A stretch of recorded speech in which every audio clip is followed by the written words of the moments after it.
Hello, my name is Mariusz Oszakiewicz and I'm gonna teach you how to use Inkscape to do simple jobs like, for instance, an Easter card.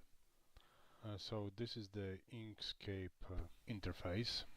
On the very top you have a menu, then you have an icon bar, and the toolbox, tool control, snap control, color palette, status bar, rulers. Dialog boxes appear on your right hand side after invoking some commands, and the big white thing in the middle of it is called canvas. That's where we draw. So let's get to our job. First of all, we have to change the size of the paper to landscape, so we go to File, Document Properties. We make sure that the page size is A4. I like millimeters, so I always choose millimeters when it comes to units, but you are of course free to change whatever suits you. And we change the orientation of the paper to landscape, like so. The next thing we want to change is the opacity of background, which we want to be white, as one might get confused if one sees a completely transparent background. And that's it, we're set to go. Now our card will consist of the graphics in the front page, then there will be some inscription at the back, like your name or your logo or whatever, and then in the front there will be, as I already said, some graphics and inscription like Happy Easter or something. So first of all, we need to know where our front page is. In order to do that, we will use guidelines. We just pull them out of the ruler. This is a guideline. Now if we double click on it, we can see that we can very precisely put them wherever we want. So if the longer edge of our paper is 297 millimeters, half of it will be 148.5 millimeters. You click OK, and the guideline goes exactly to the middle of the page. So this is our front page. We start adding some eggs, as this is Easter. An egg, especially the colored one, is a symbol of resurrection. So this will be our egg. You can straight away see that it's not exactly an egg shape, so we're gonna tweak it a bit. We tweak it after converting it to path, like so. Now if you click in here in path editing tool, you can see that you have nodes, 4 nodes, which allow you to control the shape of your graphics. So we'll tweak it a bit, like so.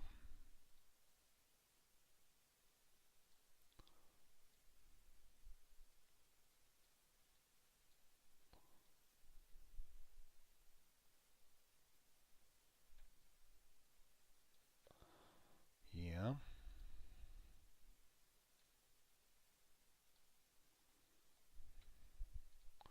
Now that's more like it. Now if you want to add some color to your graphics, you click on it, like select it, and then click on your color palette. This is the color palette. Let's pick this color. So we have our object with color now. Now we want to add some patterns on top of it. We'll use this tool here, which draws curves. Let's add some zigzag or something.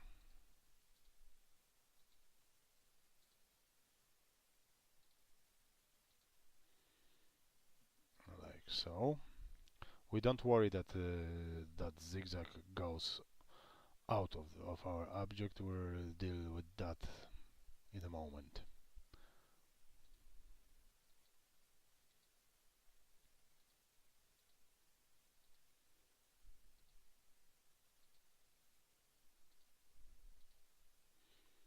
Something like that. Of course, if we make a mistake, we can always use our path editing tool to fix it, so that's not a problem. Like so.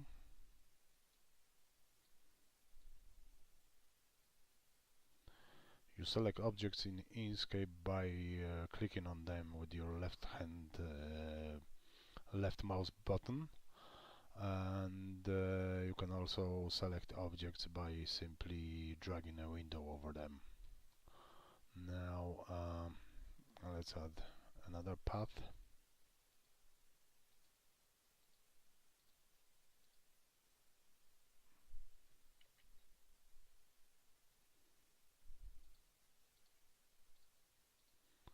Something like that.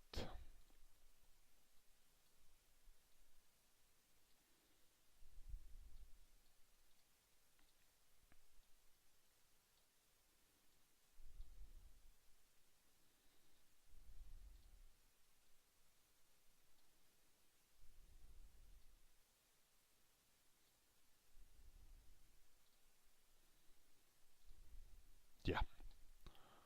Now we can add some colors to our new shapes.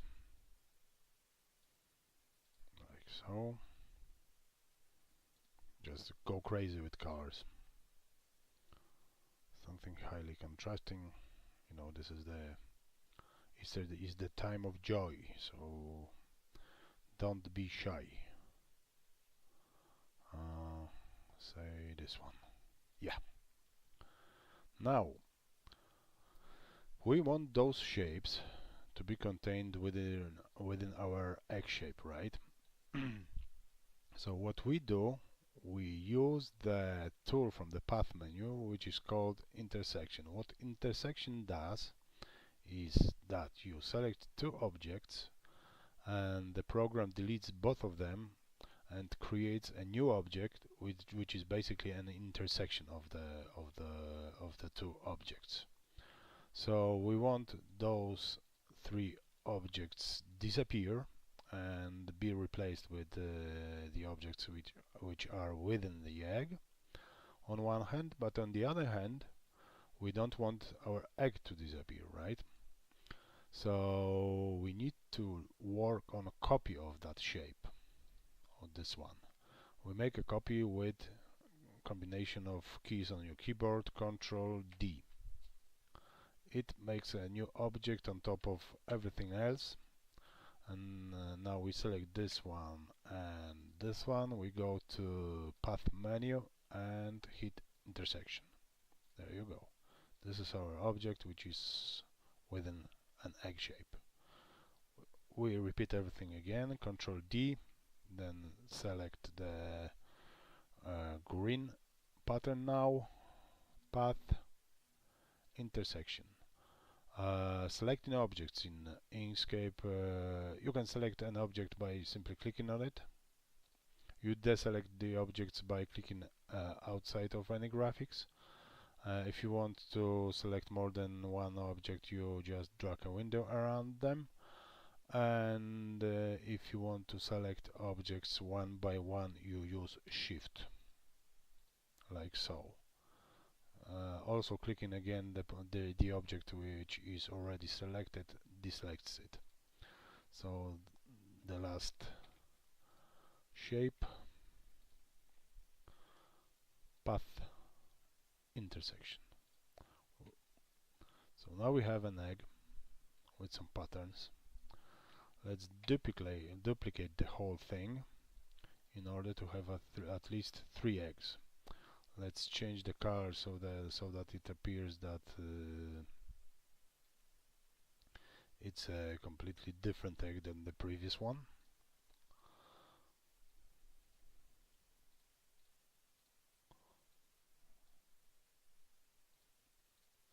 Like like so.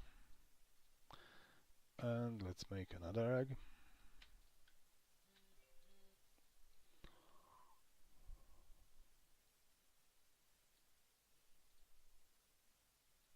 Maybe something like that. Yeah.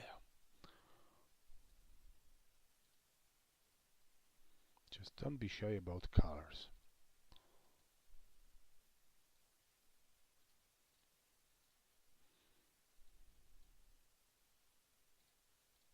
Yeah, we have our 3 eggs. They look, well, let's put it frankly, dull. We want to add some, actually, first of all, we would want the eggs to be in some kind of composition. So let's move them around. If you click once on your selected objects, you have those arrows in here. They resize the objects like so. If you hold a control key on your keyboard, the resizing is keeping the ratio of the objects intact. Now these arrows here, they actually resize the objects like so. Again, if you hold the control key, they act exactly the same as the other arrows. And if you, after selecting the objects, if you click on it again, you have those arrows that rotate the object and those arrows that skew the object. And so let's rotate our egg a little bit. Let's change its shape, well, its size a bit. Let's place it. See that this is our snap control. If we turn it off, we can simply place the objects and not being snapped to anything.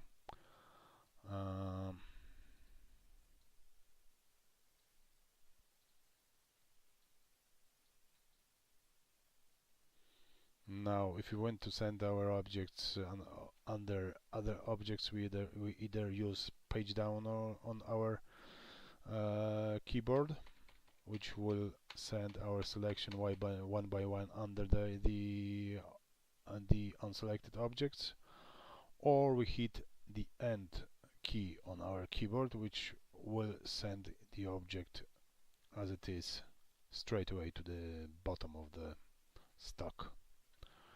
So now we have our eggs in some kind of composition. Maybe let's move this a bit closer.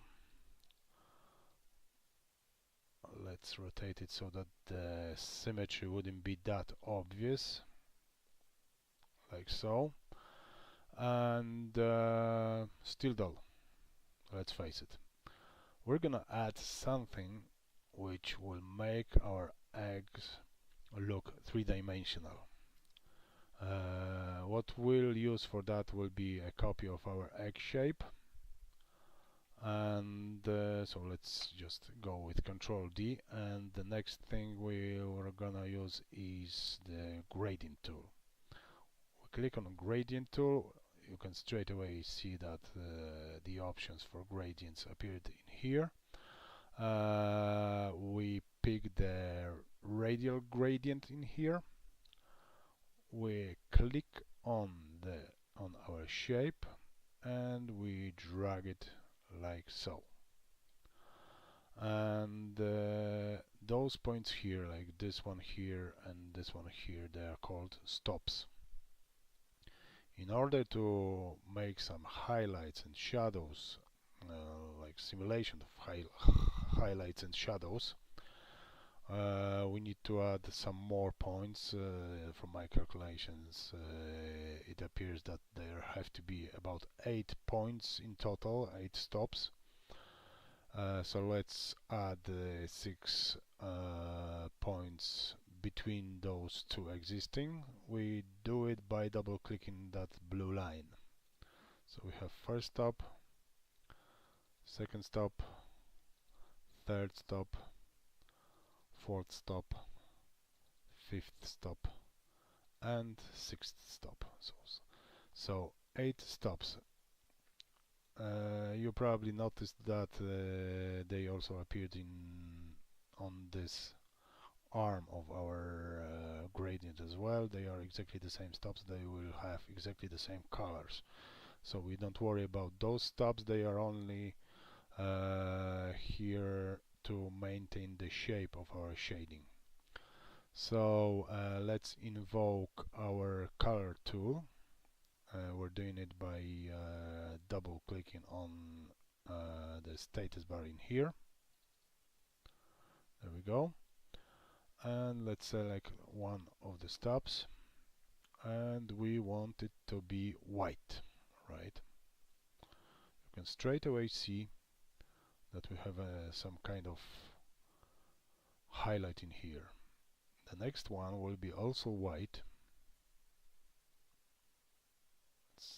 The triangle is a bit small, and it's not that easy to actually manipulate it.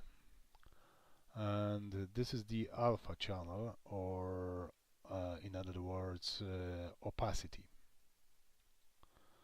And thanks to having that point, we can actually regulate the size of our highlight, right?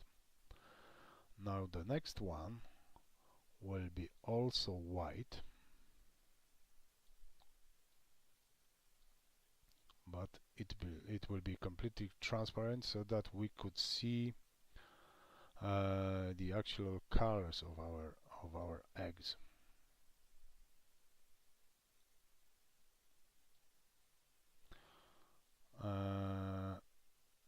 Now the next one will be also white, so that we could control the size of our untouched color. And the next stops will be actually our shadow. So we click on this one, and we change the color of it to something like that.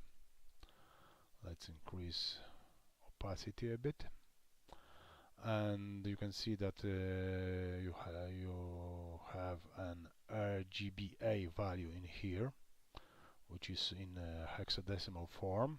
You select that, you do a Ctrl C for copying, and you select the next point and simply paste it.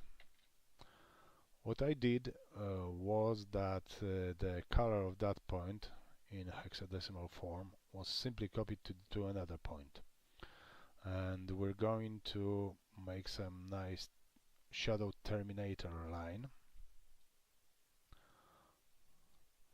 See this point here? It's easier to manipulate the sharpness of the terminator if you have that point there. That's why we need so many points in here.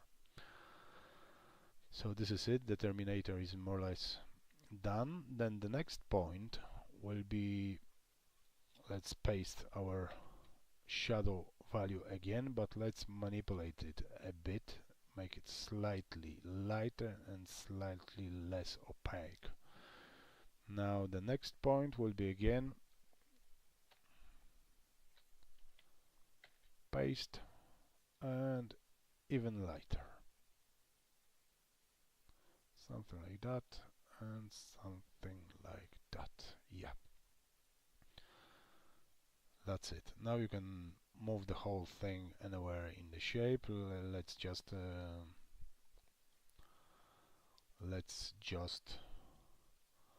make it more photorealistic, something like so.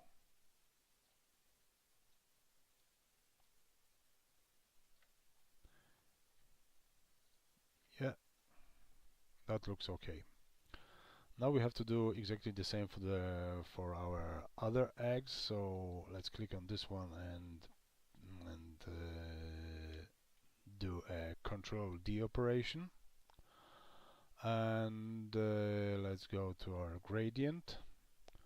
But we're not gonna work on gradient again. We simply pick the gradient which was already done. Now what we need to do is just drag the gradient in the proper location and just adjust it to the shape of our egg. We have to remember that the light is coming from there, so the highlight would be slightly different location on this egg than it was on this one. And yeah, that's more or less it. Now you can see that our gradient object is on top of everything else, so let's use page down. Now it's under the other gradient, and it slowly slides under all objects. Don't overdo this, because you can have a situation when your gradient goes under your objects and it just doesn't work as it should. If something like that happened, you always have page up button on your keyboard. And now let's do exactly the same for this egg. Control D, gradient or existing gradient, adjustment,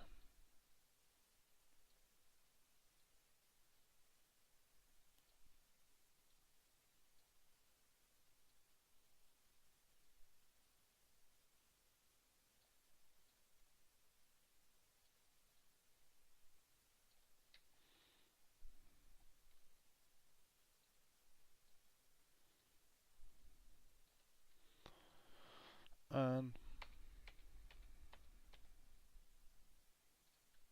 yeah, these are our eggs. They look way better than before. Let's move them to the page, and let's scale them with control so that they don't lose their shape. But they look kind of levitating. As we all know, levitation is kind of supernatural phenomenon. We don't want it to appear on our card, so we need some kind of surface under those eggs so that they appear to be actually on something, right? But we're not going to draw a surface itself. What we will draw instead would be cast shadows under those eggs, which will suggest the surface under them. So we'll use our tool ellipse, which we already know, and we'll draw some shadow shapes. We'll use gradient as well, and in order to use gradient we will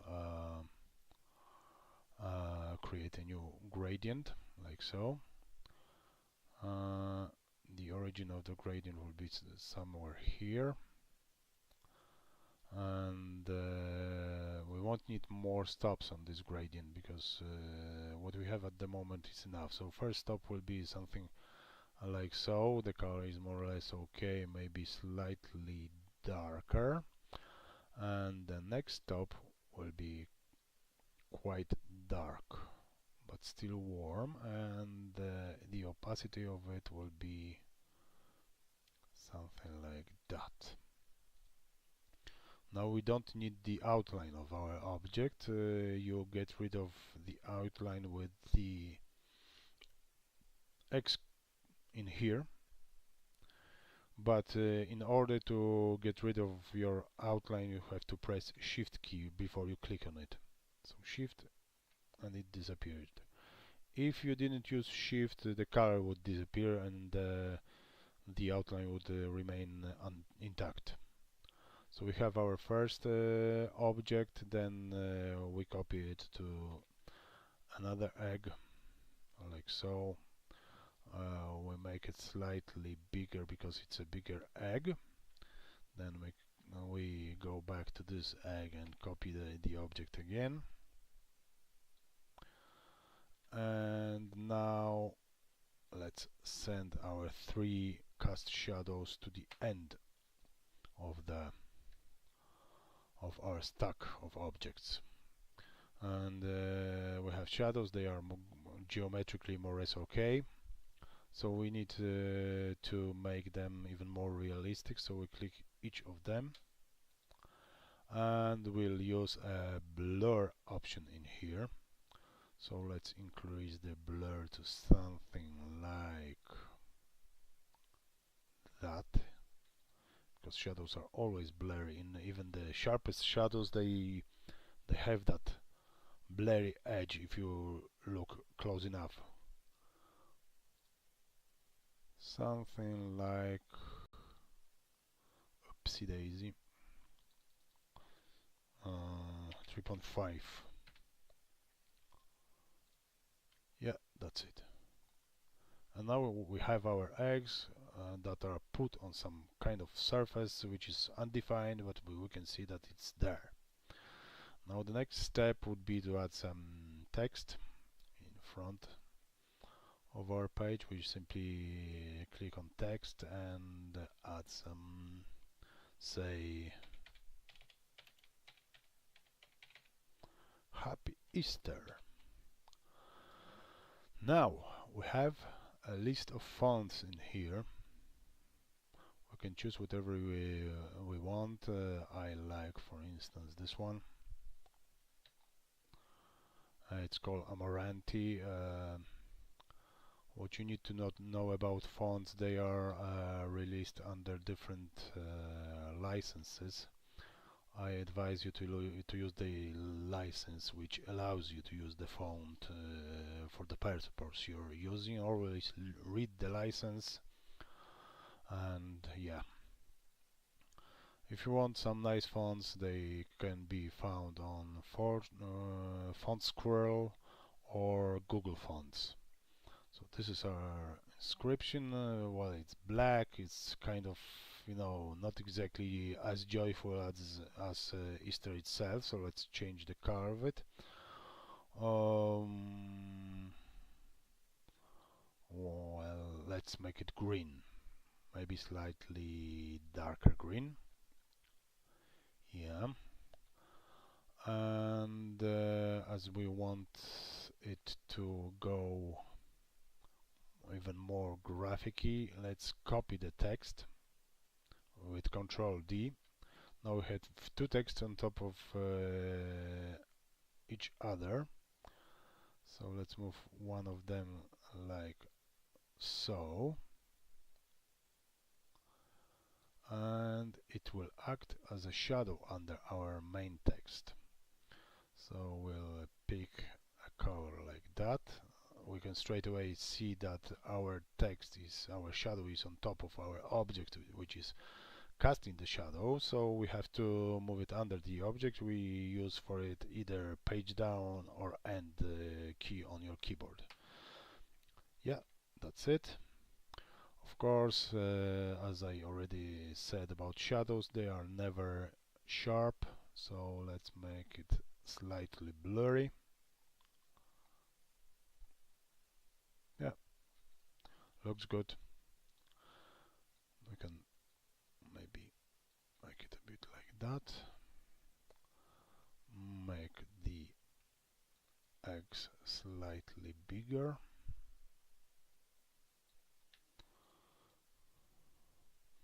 Oh, you see that hand, that red hand which moves the drawing? That's a middle mouse button. And yeah, and some inscription at the back of the card.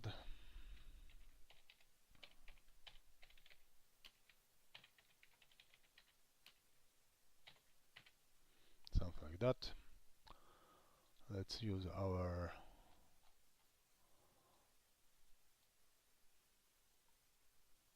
Amaranthi. Where was it? Font again, so that we could be consistent with fonts on our card. Let's make it slightly smaller. It doesn't have to be hugely big. Yeah, this is the size of the font in points. So 12 points would be like readable, standard readable font, and we can leave it like that. So now we have our Easter card ready.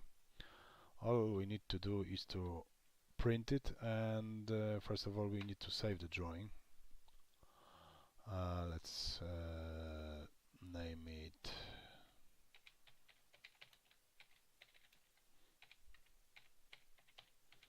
or similarly. Now if we want to print the card, we actually need to export it to some other format, because this is the vector format, which is in Inkscape's case SVG, but it's not just a normal SVG, it's Inkscape enhanced SVG. It might not look exactly the same when opening other programs. In order to make it easier to print, we need to export it. The best way to export it would be to export it to PNG image. PNG image is kind of one of the standards. It could be easily readable by even web browsers. It's pretty popular in web design. Now this is the dialog box for exporting PNG images. First of all, we select export area as our page, because we want only the area within our page to be on our exported image. Then we pick about 300 dpi, which is kind of resolution of our print, which results in that kind of size of our image. Then if you click on this one, it will allow you to actually pick the location of the file and the name of it. So let's name it